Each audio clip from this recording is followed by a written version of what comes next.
and discover the truth of who he says you are through Jesus Christ and believe it.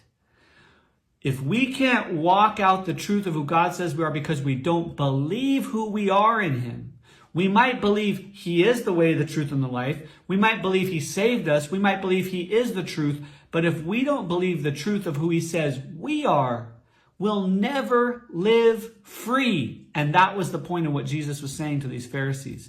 In verse 51, Jesus says, "Truly, truly, I say to you, if anyone keeps my word, he will never see death." I looked up that word. It actually means to visualize, to see at a distance, to know the actual physical landscape of something.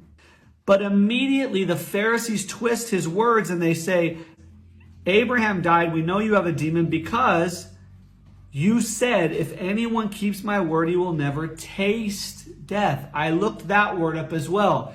That word literally means to taste, to partake, to receive into, literally like you're taking in a full vision and believing it. Two totally different words. Jesus never said you wouldn't taste death because we're all going to die. He said you wouldn't see death.